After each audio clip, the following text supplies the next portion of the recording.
Salzon, bonjour. Bonjour. Vous êtes président fondateur de la Maison des services à la personne. Vous êtes responsable au J20 des jeunes entrepreneurs. Vous êtes également membre du bureau et vice-président de la commission entrepreneuriat au MEDEF. Dites-nous, quel est votre meilleur souvenir d'entrepreneur? Alors, mon meilleur souvenir d'entrepreneur, c'est mon quotidien.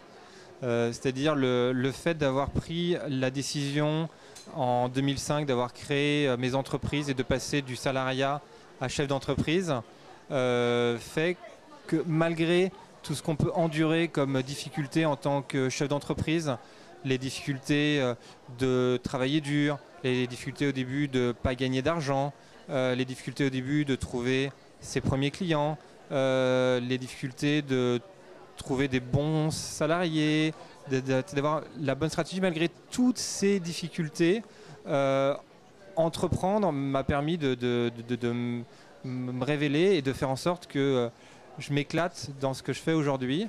Et mon meilleur souvenir, c'est justement le fait de me rendre compte que mes journées, malgré beaucoup de travail, beaucoup de difficultés, passent extrêmement vite et que je ne vois pas le temps passer, et de me rendre compte que ce que je fais au fil des jours apporte de la valeur, apporte aussi bien pour les gens de mon entreprise que sur le réseau de la Maison des services à la personne. Voilà mon plus grand bonheur aujourd'hui. L'union fait la force. Aujourd'hui, le réseau est reconnu comme indispensable à tout entrepreneur. Comment fait-on pour construire un bon réseau?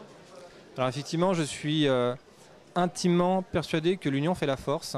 Je ne sais pas si je suis un homme de réseau, mais en tous les cas, j'attache beaucoup d'importance au réseau. Je préside aujourd'hui le club des entrepreneurs de mon ancienne école à Télécom Paris Tech. Je le co-anime aussi dans mon école initialement à l'ESSEC. Vous avez vu que je suis aussi présent au MEDEF. Et je pense que d'être dans tous ces réseaux comme le G20 des jeunes entrepreneurs, le G20 IS, permet de rencontrer d'autres entrepreneurs, de pouvoir échanger avec eux et de vaincre ce que l'on appelle la solitude de l'entrepreneur. Nous tous au quotidien, chefs d'entreprise, il y a des moments où on doit prendre des décisions qui ne sont pas forcément marrantes ou qui sont structurantes ou importantes. Et c'est intéressant de temps en temps d'aller pouvoir échanger avec d'autres chefs d'entreprise.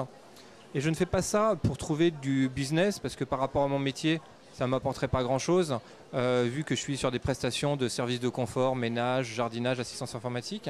Donc c'est pas pour trouver un client en plus, c'est vraiment pour pouvoir échanger avec d'autres chefs d'entreprise, leur faire partager mes difficultés de mon quotidien, Votre expérience, de les écouter.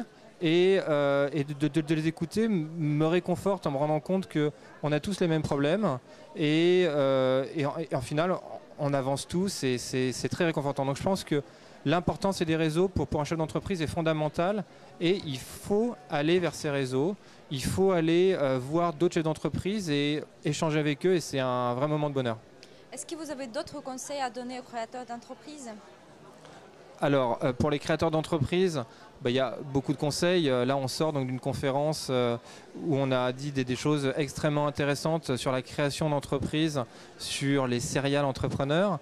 C'est vrai qu'au début, il faut rapidement penser aux revenus, ne pas se focaliser à faire le produit le plus parfait, mais à essayer de monétiser assez rapidement ce qu'on fait. Deuxième conseil que je pourrais donner aux entrepreneurs, c'est la première année de profiter de cette année pour valider son modèle économique, qui n'est pas forcément le même que celui que l'on avait imaginé à sa création. Voilà un peu les deux conseils fondamentaux pour les créateurs de ce salon, et qui sont pour moi fondamentaux. Salzon, merci beaucoup pour votre interview et pour vos conseils. Je rappelle que vous êtes le président fondateur de la Maison des services à la personne. Merci, à bientôt. Merci beaucoup.